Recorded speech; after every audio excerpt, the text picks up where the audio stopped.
Europe के हृदय में बसा एम्स्टर्डम अपनी मोहक नहरों के लिए पूरी दुनिया में जाना जाता है। शहर के बीचों बीच बहती ये नहरें केवल सौंदर्य का प्रतीक नहीं, बल्कि डच इतिहास, संस्कृति और अस्तित्व की धड़कन है। पानी ने इस शहर को आकार दी, बचाया और पहचान दी, और यही इसे वेनिस ऑफ द नॉर्थ यानी उत्तर की वेनिस बनाता है।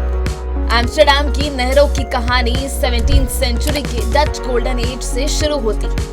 वो समय जब नीदरलैंड व्यापार, कला और विज्ञान के क्षेत्र में दुनिया का सिरमौर था। बढ़ती आबादी और व्यापार को संभालने के लिए शहर ने एक शानदार जल परिवहन योजना बनाई।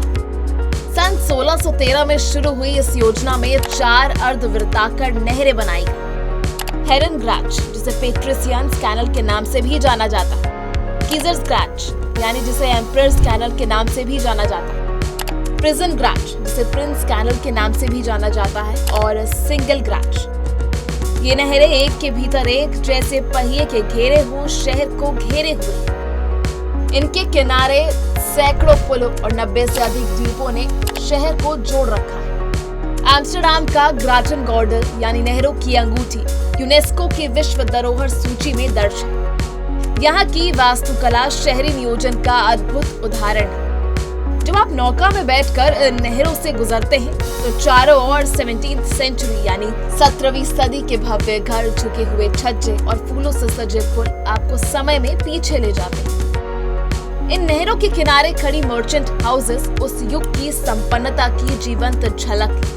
नीदरलैंड की ईस्ट और वेस्ट कंपनियों से जुड़े व्यापारियों ने अपनी सफलता दिखाने के लिए इन शानदार घरों का निर्माण कराया था।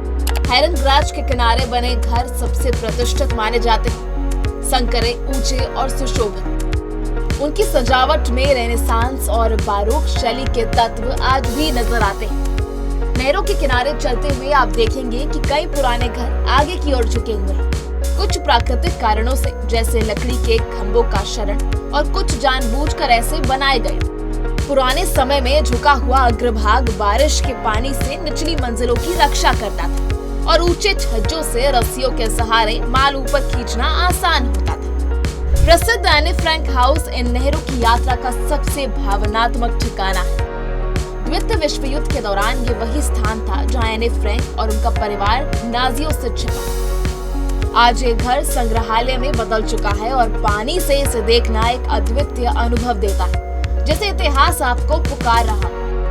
नीदरलैंड का लगभग 1/3 हिस्सा समुद्र स्तर से नीचे है।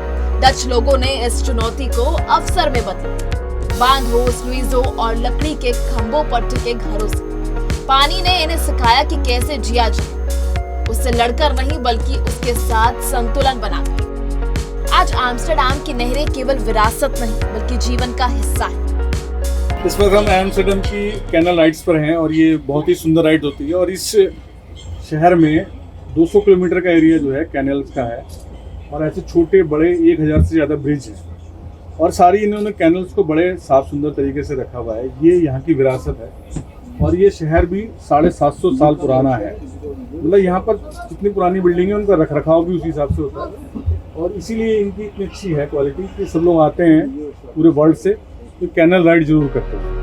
लगभग 3000 हाउस बोट्स इन जल मार्गों में तैरती हैं, और हर साल हजारों साइकिलें इन्हीं नहरों से निकाली जाती हैं। शहर ने प्रदूषण कम करने के लिए इलेक्ट्रिक नौकाओं की शुरुआत की, जिससे ध्वनि और धुएं दोनों में कमी आई है। इन नहरों से जुड़ा एम्स्टर्डम सिटी स्विम नामक वार्षिक तैराकी कार्यक्रम भी प्रसिद्ध है, जो ALS बीमारी के लिए धन जुटाने हेतु आयोजित किया जाता है। एम्स्टर्डम की नहरों के किनारे आपको रेम्ब्रॉट और वैन गॉग जैसे कलाकारों की छाप महसूस होगी। कोबरा म्यूजियम और असंख्य गैलरियां इस शहर के रचनात्मक दिल की धड़कन है। हर पुल, हर पानी की लहर डच कला की कहानी कहती है। इस नहरों ने शहर को न केवल सुंदर बनाया बल्कि जीवंत भी रखा। एक रिपोर्ट के अनुसार एम्स्टर्डम की नहरें हर साल 2 अरब यूरो से अधिक की आय उत्पन्न करती हैं और लगभग 50,000 लोगों को रोजगार देती हैं। साथ ही ये नहरें सड़क यातायात को कम करके वायु प्रदूषण घटाने में भी अहम भूमिका निभाती है। ये जल संस्कृति डचों की दूरदृष्टि का प्रतीक है। आपको बता दें, एम्स्टर्डम की नहरें केवल पानी की रेखाएं नहीं, वो शहर की आत्मा है। हर पुल एक कहानी कहता है, हर लहर इतिहास को दोहराती है। पानी यहाँ बहता नहीं है, बोलता है। उन सभ्यताओं की भाषा में जिसने सिखाया कि सुंदरता और संतुलन साथ साथ बह सकते हैं।